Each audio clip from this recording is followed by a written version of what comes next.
ආයුබෝවන් මම අශෝක රණතුංග අපි අද ඔබ සමග කතා කිරීමට බලාපොරොත්තු වෙන්නේ කවුරුවත් දන්නේ නැති කොරණ ප්‍රාදේශ සභාවට ලැබිච්ච තවත් සම්පතක් ගැන ඒ ගැන අතීත කතාව පොඩ්ඩක් ඔබට මතක් කරන්න අද ඒ පිළිබඳව ඔබත් එක්ක කතා කරන්න තමයි මේ සූදානම.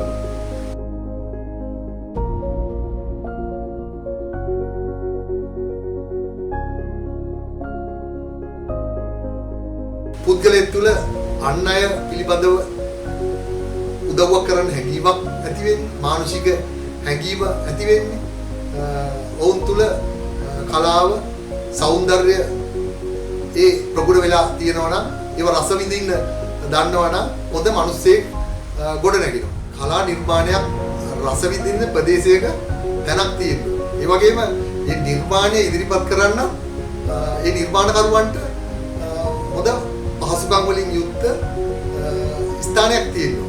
අපේ ප්‍රදේශයේ දූ දරුවන්ගේ කුසලතා දියුණු කරන්න පෙරපාසලේ ඉඳන්ම ඉහළට මේ දරුවන්ගේ කුසලතාවයන් වැඩි කරන්න තැනක් තියෙනවා. එතකොට තමයි අනාගතයේදී මේ දරුවන්ට මනා පෞරුෂයෙන් යුක්තව ආත්ම ධෛර්යයෙන් ඇතිව ඒ වගේ වේදිකාවක තමන්ගේ වැඩ කටයුතු ඉදිරිපත් කරන්න වෙන්නේ. අපේ රයිගම් පුරවරය කියන්නේ කලාකරුවන්ගේ තෝතැන්න. ඉතින් අපේ අනාගතය වෙනුවෙන් මේ දරුවෝ ලෑස්ති කරන්න උන්ට ශක්තිය ලබා දෙන්න තැනක් තමයි ඕන වෙලා තියෙන්නේ. ඉතින් ඒකට ඔවුන්ගේ නර්තන හැකියාව, ගායන හැකියාව, නිවේදන හැකියාවන් වැඩි දියුණු කරන්න මේ කටයුත්තෙන් පුළුවන්. ඒ වගේම තමන්ගේ කලා කටයුතු වගේම අනාගතයේ ඔවුන්ගේ නායකයෝ හැටියට මේ රටට බිහි වෙනකොට කණ්ඩායමක් නිර්මාණශීලීව කණ්ඩායමක නායකත්වය අරගෙන නිර්මාණශීලී අදහස් අපේ රටට අපේ ප්‍රදේශයට ක්‍රියාත්මක කරන්න පුළුවන් ආත්ම ධෛර්යයෙන් යුතු දරුවන් ටිකක් තමයි අපිට ඇති කරන්න ඕනේ. ඉතින් ඒකෙදි විශේෂයෙන්ම අපේ ප්‍රදේශයට ලොකු අඩුවක් තිබුණා රංග ශාලාවක අඩුවක්. 2011 දී තමයි මම මුලින්ම ප්‍රාදේශ සභාවට ගියේ. මම ප්‍රාදේශ සභාවේ උපසභාපතිවරයා වශයෙන් කටයුතු කරනකොට මට ලොකු අවශ්‍යතාවයක් තිබුණා මේ කොරණ ප්‍රාදේශ සභා සීමාවට හොඳ පහසුකම් වලින් යුක්ත රංගශාලාවක් ලබා දෙන්න.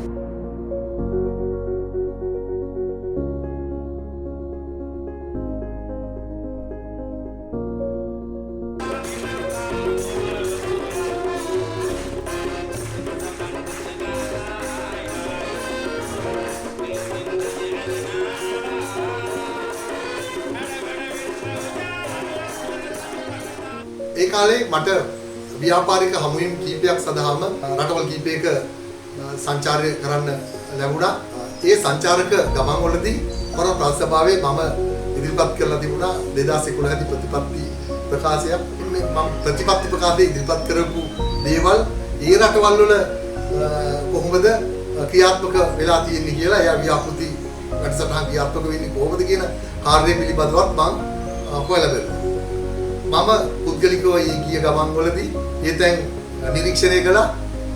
ඒව අපිට අපේ ප්‍රදේශයට භාවිතයට ගන්න ප්‍රොජෙක්ට් ගන්න කොහොමද කියන කාරණය හොයා බැලුවා. ඉතින් විශේෂයෙන්ම මම මැලේසියාවේ පුත්‍රජයා වල තියෙන ඒ කල්චර් සෙන්ටර් එක බලන්න ගියා. කාන්දක් උඩ තියෙන ලස්සන තැනක. ඒ වගේම තායිලන්තයේ බැංකොක් වල තියෙන සියම් නිර්මිත ෂෝ ඒ වැඩසටහන පෙන්වන ඒ කල්චර් සෙන්ටර් එකට ගියා. ආසන 2000ක් විතර තියෙන තැනක් විශාල ස්ථානයක්. ඒ තැන මම බැලුවා. එතන අවට මේ වැඩසටහන් ක්‍රියාත්මක වෙන හැටි බැලුවා. ඒ වගේම මම ඉන්දියාවේ අග්‍රාවල තියෙන කලාකෘති ඒ කල්චර් සෙන්ටර් එකට ගියා. එතන මේ වැඩසටහන් ක්‍රියාත්මක වෙන ආකාරය බැලුවා. ඉතින් ඒ වගේ මට අත්දැකීම් රාශියක් ලබා ගන්න පුළුවන් වුණා. මම හැමතිස්සෙම කල්පනා කළේ මේ රංගශාලාවේ මේ ව්‍යාපෘතිය යථාර්ථයක් බවට පත් කරගන්නේ කොහොමද කියන කාරණේ. අපි යහපත් චේතනාවෙන් යම් දෙයක් කරන්න ඉන්නවා නම් ඒක ස්වභාව ධර්මයක් අපිට සලකනවා. ව්‍යාපෘතියක් සිදු කරනකොට අපි බොහොම අවංක චේතනාවෙන් තමයි කරන්න ඕනේ. ඒ වගේම ඒකට මේ ව්‍යාපෘතිය කිසිම ලාභ ප්‍රයෝජනයක් ලබන්නේ නැතුව මේ කටයුත්ත අපේ ප්‍රදේශයේ දූ දරුවන්ගේ අනාගතයට කරන සේවයක් හැටියට තමයි මේ කටයුත්ත සිදු වෙන්නේ. ඒක බොහොම සාධාරණව කරන්න ඕනි කටයුත්ත. පොරණ ප්‍රාන්ත සභාවේ ඉංගිරියේ අපිට ලොකු අවස්ථාවක් සැලසීලා තියෙනවා. ඒ මොකද දිවංගත අගමැතිතුමා රත්නසිරි වික්‍රමනායක මැතිතුමා ඉංගිරිය නගරය වෙනුවෙන් සැලැස්මක් හදලා තිබුණා.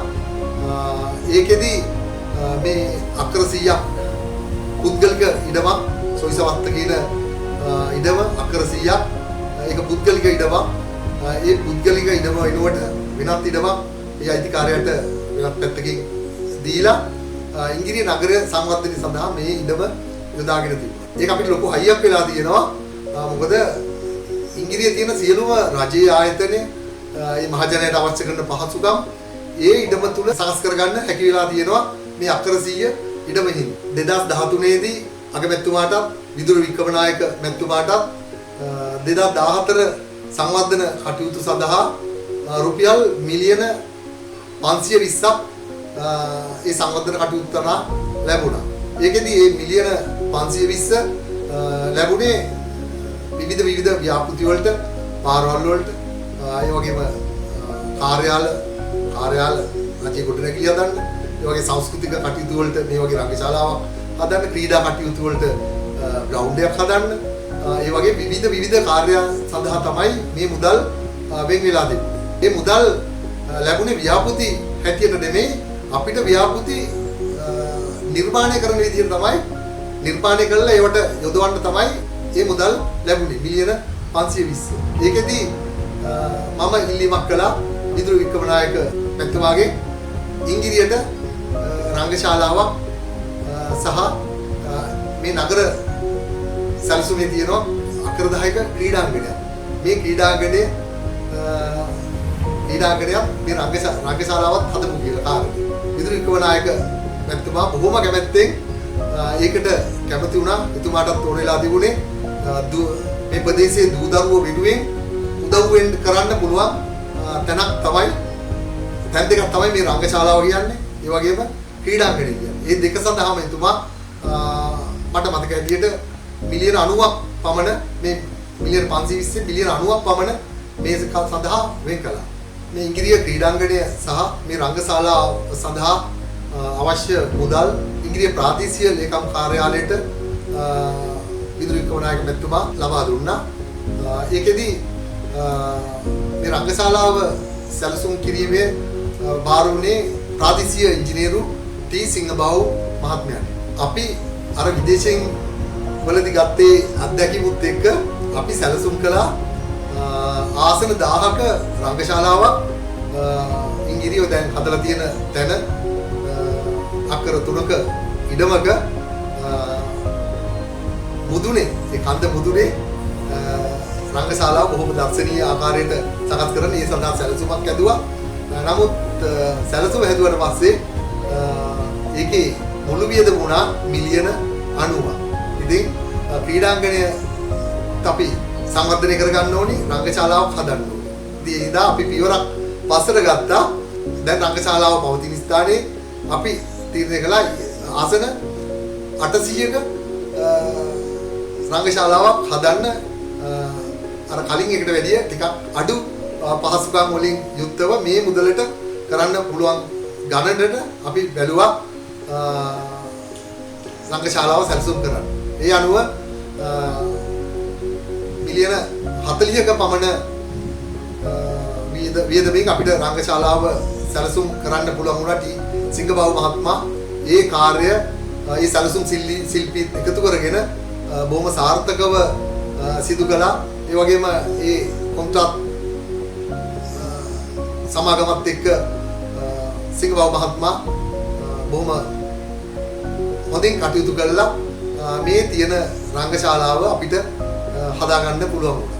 ඉතින් අද වෙනකොට මේ රංගශාලාවෙන් පෙර පාසල් දරුවෝ, දහම් පාසල් දරුවෝ, ඒ වගේ ප්‍රදේශී නාට්‍යයක් බලන්න, රස විඳින්න තැනක් ලොකු පහසුකමක් මේ රංගශාලාව බොහොම අඩු මුදලකට ලැබිලා තියෙනවා. ඉතින් ඒකෙදි අපි මුලින් කල්පනා කළා මේක වායු සමීකරණය කරන්න. නමුත් වායු සමීකරණය කළා නම් අපිට මේ මුදලට දෙන්න බැරි වෙනවා. දැන් රුපියල් 10000කට පෙර පාසලකට ලබා දෙන රුපියල් 10000කට වගේ මුදලකට. නාට්‍යයක් බොහොම අඩු ගානකට රුපියල් 25000කට වගේ ගානකට නාට්‍යයක් රඟ දක්වන්න පුළුවන්. ඉතින් ඒ නිසා අපි මේක වායු සමීකරණය කළේ නැහැ.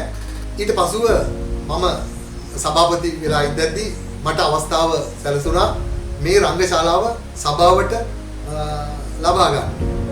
ඒ සඳහා විදුලි කුමනායක මැතිතුමා සම්බන්ධිකට සභාපති හැටියට ඒ වගේම ප්‍රාදේශීය ලේකම්තුමිය ඒ වගේම දිස්ත්‍රික් ලේකම්තුමන් ඒ සහයෝගය ලබා දුන්නා.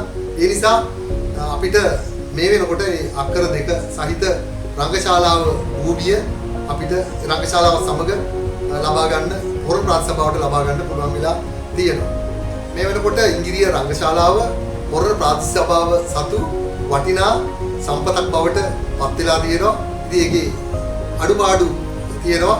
ඒ අඩුපාඩු ටික ඒ පහසුකම් තව තවත් වැඩි කරලා දියුණු කරලා ඒ වගේම බලාපොරොත්තු වෙනවා මේ රංගශාලාවේ ඉඩම අකර 2ක එතන ඉඩමක් තියෙනවා. මූලික පියවර ලෙස ඉංගිරියේ මේ රංගශාලාව නිර්මාණය කරලා ඉවරයි.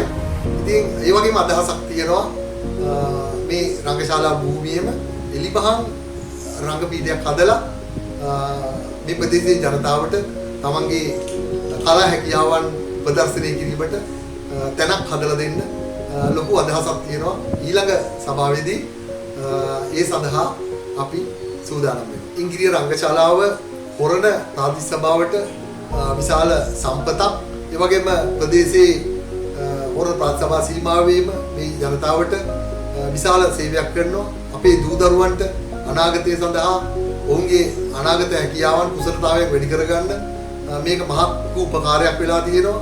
ඒ වගේම මේ රංගශාලාව හොරණ ප්‍රාදේශීය සභාවට ආදායම් උත්පාදනය කිරීමේ අවස්ථාවක් ලෙසත් මේ වෙනකොට ක්‍රියාත්මක වෙමින් පවතිනවා. මට අවංක සතුටක් තියෙනවා 2011 මගේ ප්‍රතිපත්ති ප්‍රකාශය ඇතුල් කරපු කාරණයක් මේ වෙනකොට ඉටු කරලා ඒක සභාවටත් ලබා ගන්න පුළුවන් වෙලා තියෙනවා. ඉතින් මේ ඔක්කොටම හයිය උනේ විදුලි වික්‍රමනායක මැතිතුමා. එතුමාට ලැබුණු මේ හොරණ සංවර්ධනය සඳහා ලැබුණු මුදල් වලින් තමයි මේකට මේ මුදල් වෙන් කළේ. ඒ වගේම එතුමාගේ හිතේ තිබුණේ මේ දරුවෝ වෙනුවෙන් යම් දෙයක් කරන්න ඕනේ. මම හිතන්නේ ඒකම තමයි මේ අදහසට මුල් උනේ. ඉතින් ඒ තියෙන විදුලි වික්‍රමනායක මැතිතුමාගේ තියෙන ඒ ගතිගුණ නිසා අපිට මේක යථාර්ථයක් බවට පත් කරගන්න පුළුවන් වුණා. ඉතින් නැවත නැවතත් එතුමාට අපි ස්තුතිවන්ත විය යුතුයි. මේ මුදල් වෙන් කිරීම ගැන මේ කටයුතු යථාර්ථයක් බවට පත් කිරීමට සිදු කිරීම පුළුවන් ඒව පිළිබඳව.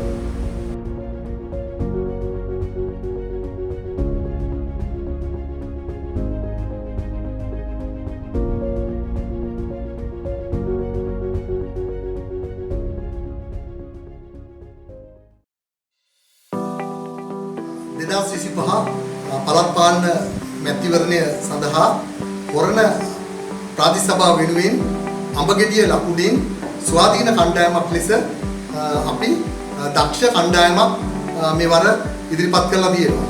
මේ කණ්ඩායමට හිටපු ප්‍රාදේශීය සභා මන්ත්‍රීවරු 9 දෙනෙක්, ඒ වගේම දක්ෂ තරුණයෝ කණ්ඩායමක්, දක්ෂ කාන්තාවන් කණ්ඩායමක් ඉදිරිපත් කරලා තියෙනවා අපේ කණ්ඩායම වෙනුවෙන්. අපි මේ හොරණ ප්‍රාදේශීය සභා ප්‍රදේශයේ සංවර්ධනය කරන්න වගේම මෙවැනි වැඩසටහන් ඉදිරිපත් කරන්න ඉදිරියේදී අපි බලාපොරොත්තු වෙනවා. ඒ සඳහා ප්‍රතිපත්ති ප්‍රකාශයක් අපි ඉදිරියේදී ඉදිරිපත් කරනවා. ඔබ සියලු දෙනාම අඹගෙඩිය ලකුණින් ස්වාධීන කණ්ඩායම ජයග්‍රහණය කිරීම සඳහා ඔබගේ වටිනා ඡන්දය ලබා දෙන්න කියලා ඉතාමත් ගෞරවයෙන් ඔබ සියලු දෙනාගෙන් ඉල්ලා සිටිනවා.